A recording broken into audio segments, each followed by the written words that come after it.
Late हो गया है, 20 की हो गई, 25 की, 22 की हो गई, शादी कर दो।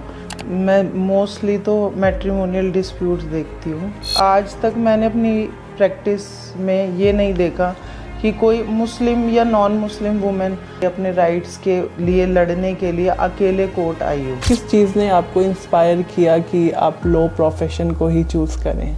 मैंने रिसर्च भी किया है कि अगर मैं किसी से पूछती हूँ कि आपने प्रॉपर्टी मतलब ली अपने भाई से या अपने पापा से, तो उनका ये कहना होता है कि दुनिया क्या कहेगी। आप सोशल मीडिया के थ्रू, जैसे आप रील्स, आजकल रील्स का काफ़ी ट्रेंड है, आप अपने राइट्स, आपकी अवेयरनेस वाले प्रोग्राम देख सकते हो। तो एक औरत के लिए, ख्वातीन के लिए फाइनेंशियली इंडिपेंडेंट होना कितना ज़रूरी है? तो आपके एक्सपीरियंस में वो क्या रीज़न है कि मतलब एक महिला, एक ख्वातीन सोशली और लीगली बहुत मतलब डिसएडवांटेज है?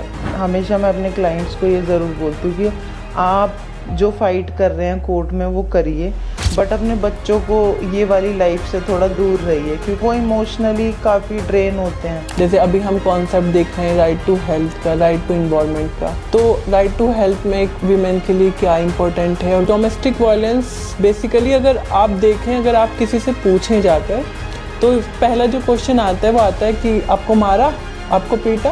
हर एक वुमेन को मैं कहती हूँ अर्निंग पर्सन होना चाहिए। तो अगर हम आए कि एक लड़की, जैसे आप एक लड़की हैं, मैं एक लड़की हूँ, या सामने जो हमारी ऑडियंस बैठी है, तो उनके लिए आप क्या मैसेज देना चाहेंगी? कोई भी लीगल जो आपको कंसल्टेशन चाहिए या कोई भी हेल्प चाहिए, आप मुझे मेरे नंबर पे कॉल कर सकते हैं। मेरा नंबर है 999।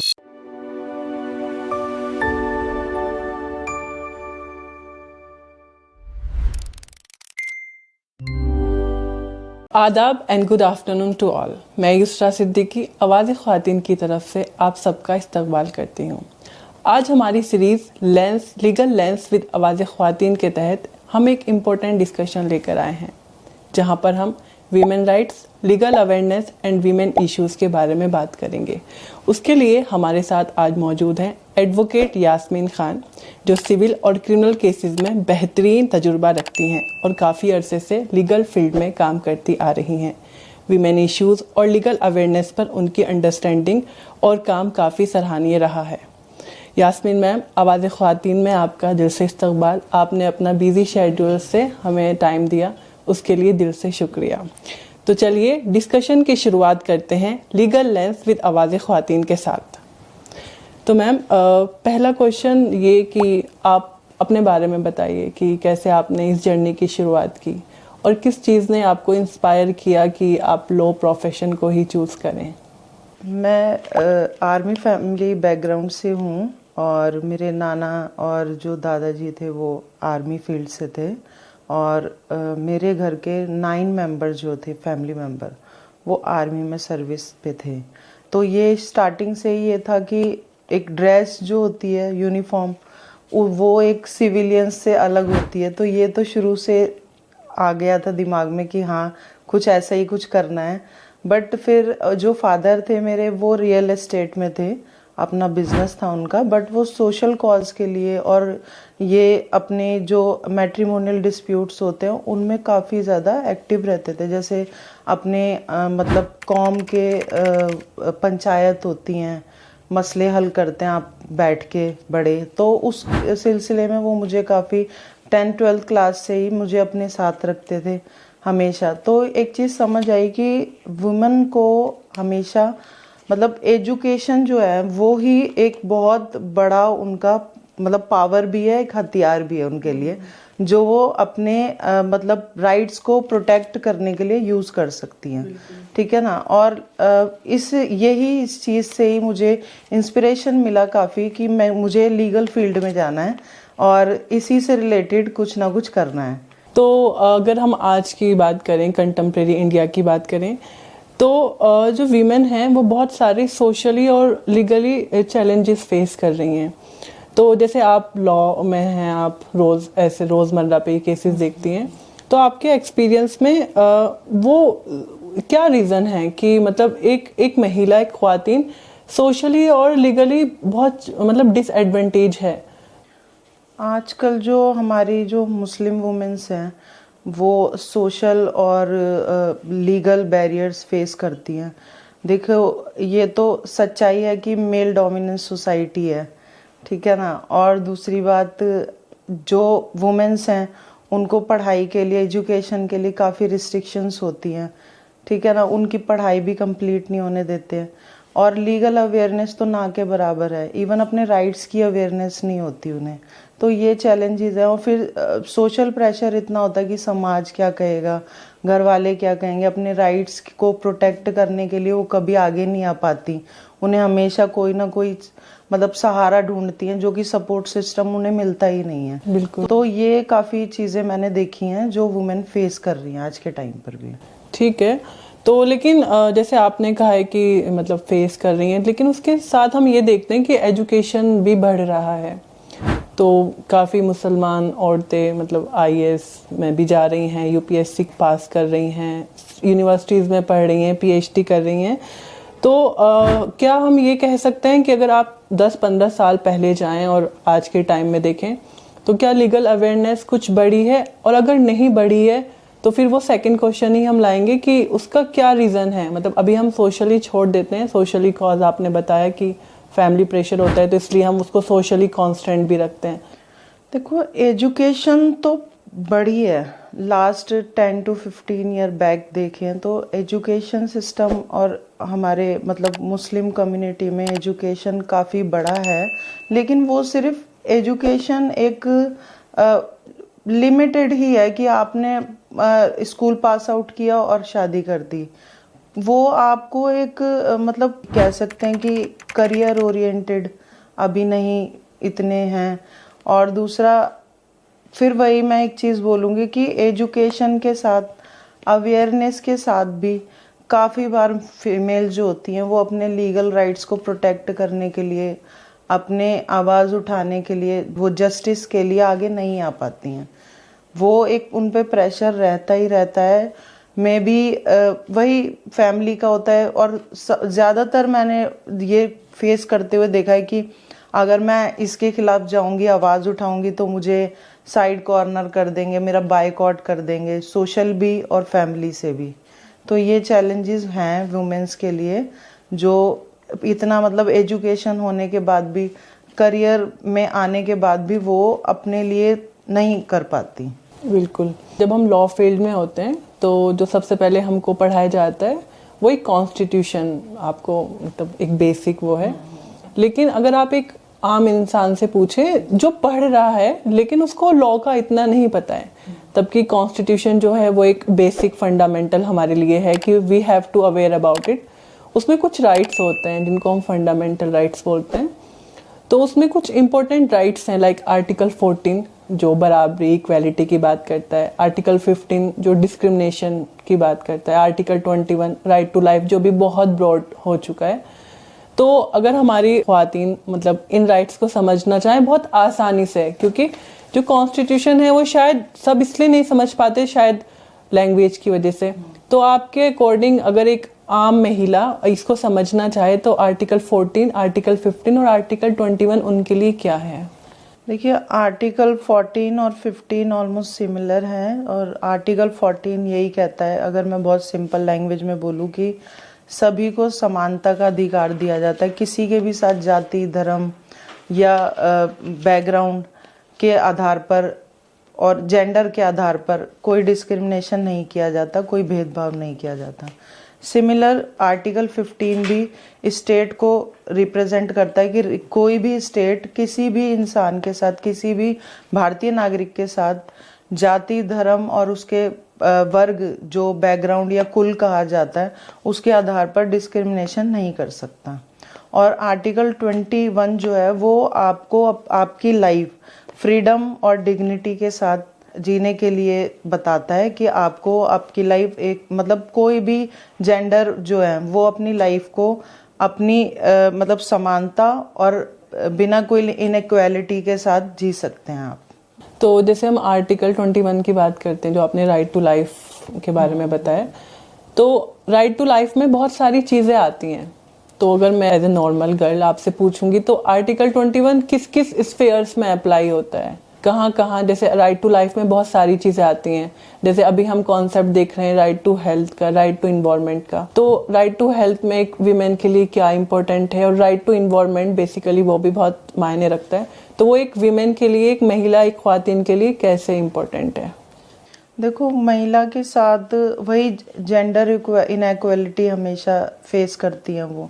तो आर्टिकल 21 आपको उसमें आपको पावर देता है, आपको राइट देता है कि आपको भी समानता का अधिकार है। किसी भी एरिया में, किसी भी फील्ड में आपको डिस्क्रिमिनेशन फेस नहीं करना पड़ेगा, और आपको मतलब राइट टू लाइफ, आपकी लाइफ को अपना समानता से और फ्रीडम से जीने का अधिकार है सभी को। तो बेसिकली मतलब एक ये ट्राइंगल बनाता है आर्टिकल 14, 15, 21। ठीक है, तो अब हम थोड़ा जंप करते हैं एक पर्सनल राइट पर, जो कि इनहेरिटेंस राइट कहलाता है, जो शायद कुरान में सबसे पहले मेंशन किया गया था कि एक औरत उतना ही डिजर्व करती है जितना कि एक मतलब मर्द करता है। ये शायद सूरह अल निसा में है। तो लेकिन मतलब बहुत कम अवेयरनेस है इसके पीछे कि एक औरत को नहीं पता उसके इनहेरिटेंस राइट के बारे में। तो मैंने रिसर्च भी किया है कि अगर मैं किसी से पूछती हूँ कि आपने प्रॉपर्टी मतलब ली अपने भाई से या अपने पापा से, तो उनका ये कहना होता है कि दुनिया क्या कहेगी। ठीक है, तो उनको समझाने के लिए, ये कंफ्यूजन हटाने के लिए उनको कौन सी नॉलेज, बेसिक नॉलेज होना ज़रूरी है, लीगली भी और शरिया के अकॉर्डिंग भी?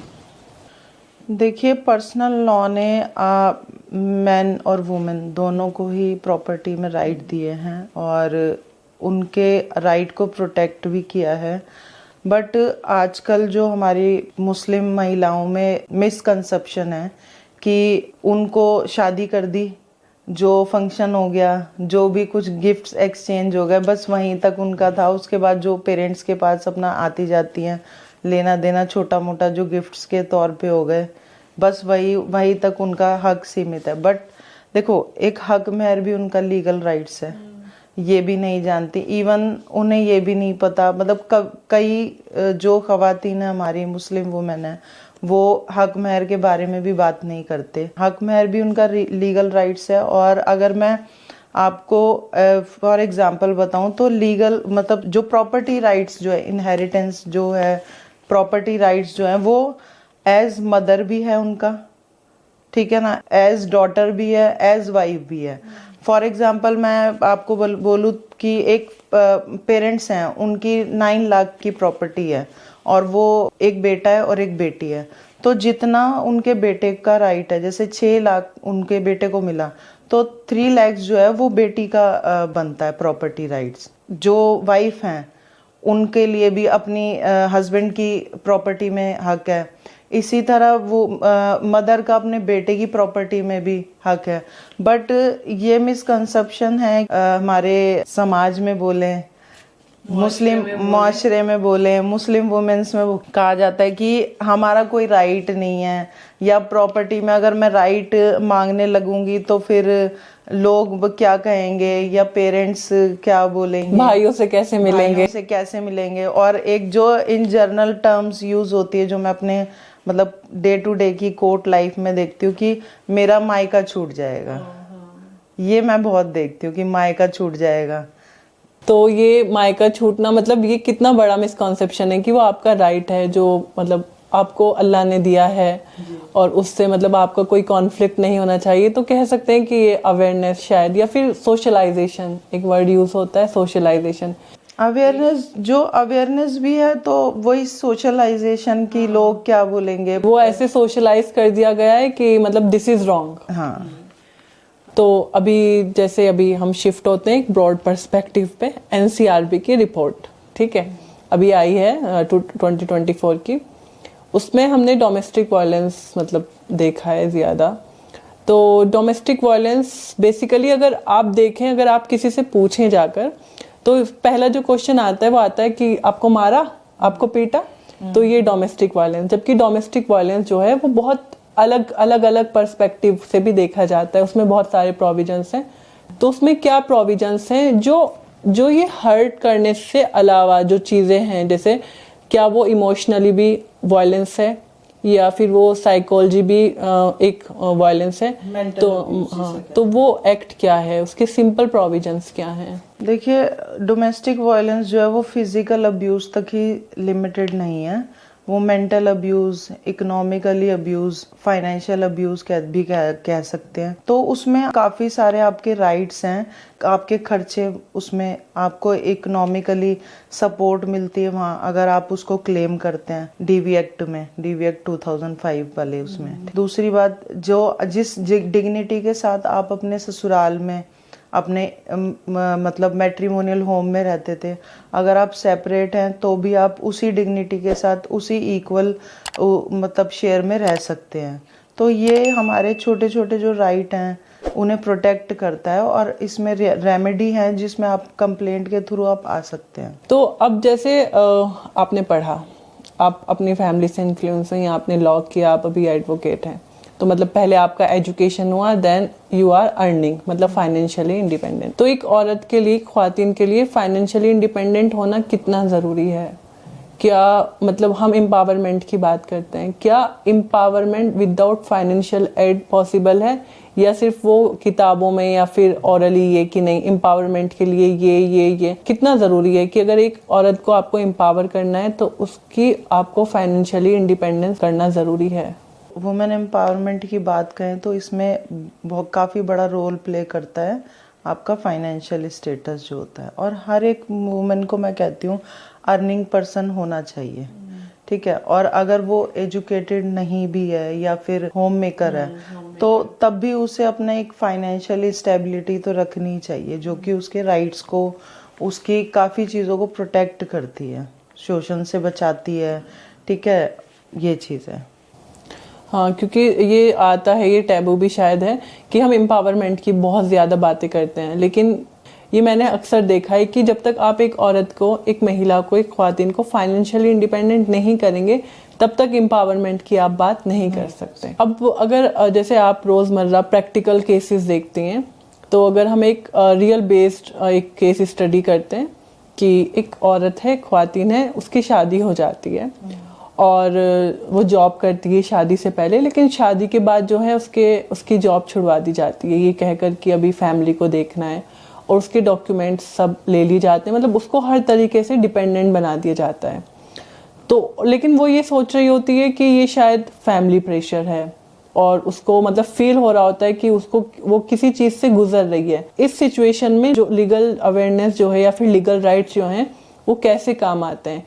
देखिए, वो सबसे पहले तो इकोनॉमिक अब्यूज़ फेस कर रही है, जैसे कि उसको उसकी जॉब छुड़वा दी, उसके बैंक अकाउंट्स पे मतलब एक कंट्रोल कर लिया गया, उसकी फंड्स पे कंट्रोल कर लिया गया। दूसरी तरफ वो एक मेंटल अब्यूज़ फेस कर रही है, उसकी आइडेंटिटी जो है वो कंट्रोल कर ली गई है, तो वो डोमेस्टिक वायलेंस में आ सकती है, वहाँ पे अपने राइट क्लेम कर सकती है, वहाँ अपने मेंटल अब्यूज़, फिज़िकल अब्यूज़, ठीक है, वो क्लेम कर सकती है वहाँ पे, और वहाँ पर अपना जो भी अपना मेंटेनेंस होता है, एक मतलब बेसिक नीड के लिए जो खर्चा होता है वो क्लेम कर सकती है। और दूसरी बात, मैं वुमेन्स के लिए एक चीज़ बोलूँगी कि उन्हें हमेशा अपने जो ओरिजिनल डॉक्यूमेंट्स होते हैं, अपने फाइनेंशियल डॉक्यूमेंट्स होते हैं, अपनी आईडीज़ होती हैं, वो हमेशा अपने एक्सेस में और संभाल के रखनी चाहिए हमेशा।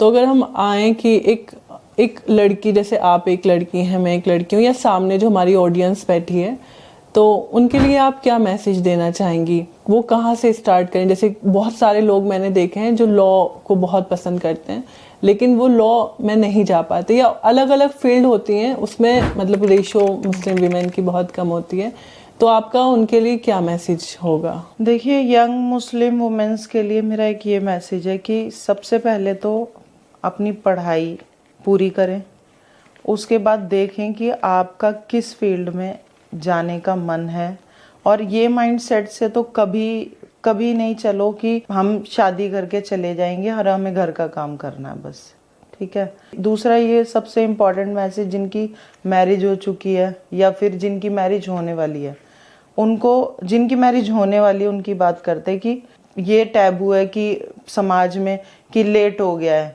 20 की हो गई, 25 की, 22 की हो गई, शादी कर दो। कोई भी एज, एक तो शादी की कोई भी एक एज नहीं होती। जब भी आप मेंटली प्रिपेयर हो, आप फाइनेंशियली स्टैंड हो, आप अपने पैरों पे खड़े हो, तब आप शादी करो। दूसरा मैं कहना चाहूँगी कि आपकी मैरिज भी हो चुकी है तो कोई भी एज, पढ़ाई की कोई भी एज नहीं होती। आप स्टडी करो, जो ड्रॉप आउट हो चुके हैं वो आप फिर से स्टडी कर सकते हो। अपने आप को टाइम दो। मतलब घर, फैमिली और समाज, रिलेटिव्स, इनके साथ साथ जो सोशल मीडिया में भी एक्टिव रहते हैं उनके साथ साथ अपने आप को ज़रूर टाइम देना चाहिए, अपनी स्टडी पे टाइम देना चाहिए। आप सोशल मीडिया के थ्रू, जैसे आप रील्स, आजकल रील्स का काफ़ी ट्रेंड है, आप अपने राइट्स, आपके अवेयरनेस वाले प्रोग्राम देख सकते हो। एटलीस्ट आपको थोड़ी तो अवेयरनेस आपके लिए होगी। बिल्कुल। तो आप जो मतलब रोज़मर्रा प्रैक्टिस करती हैं, डिफेंड करती हैं एज ए प्रोसिक्यूटर, तो आपको सबसे ज़्यादा केसेस कौन से आते हैं और कौन सा आपकी लाइफ का एक केस था जो मतलब आपको सबसे ज़्यादा इन्फ्लुएंस किया होगा? देखिए, मैं मोस्टली तो मैट्रिमोनियल डिस्प्यूट्स देखती हूँ और क्रिमिनल जो स्टेट केसेस होते हैं FIR वाले, वो देखती हूँ। और मैं यही कहूँगी कि आज तक मैंने अपनी प्रैक्टिस में ये नहीं देखा कि कोई मुस्लिम या नॉन मुस्लिम वुमेन अकेले अपने राइट को प्रोटेक्ट करने के लिए, अपने राइट्स के लिए लड़ने के लिए अकेले कोर्ट आई हो, कभी भी। या कोई पुलिस कंप्लेंट करने अकेले गई हो। हमेशा उसको कोई सपोर्ट्स की ज़रूरत रहती है और जो कि उसे नहीं मिल पाता। हमेशा मैंने एक चीज़ ये नोट की है। दूसरा, शादी, अर्ली मैरिज हो जाती है, फिर बच्चे जल्दी हो जाते हैं। और मैं अपने क्लाइंट्स को ये ज़रूर बोलती हूँ कि आप जो फाइट कर रहे हैं कोर्ट में वो करिए, बट अपने बच्चों को ये वाली लाइफ से थोड़ा दूर रहिए, क्योंकि उन पे मतलब वो इमोशनली काफ़ी ड्रेन होते हैं। बच्चे कोर्ट में आके जो देखते हैं, फिर वो ना उन पे हमेशा लाइफ में वो इम्पैक्ट रहता है, उसी माइंडसेट से वो चलते हैं। तो ये मैं हमेशा अपने क्लाइंट्स को एडवाइस करती हूँ, फीमेल को ख़ास तौर पे, कि आप अपने बच्चों को लेके ना आए।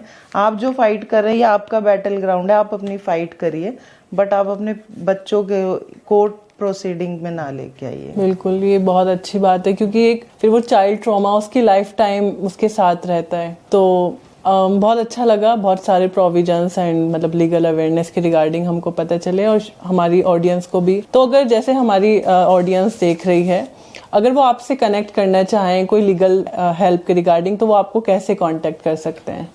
कोई भी लीगल जो आपको कंसल्टेशन चाहिए या कोई भी हेल्प चाहिए, आप मुझे मेरे नंबर पे कॉल कर सकते हैं। मेरा नंबर है 9990329343।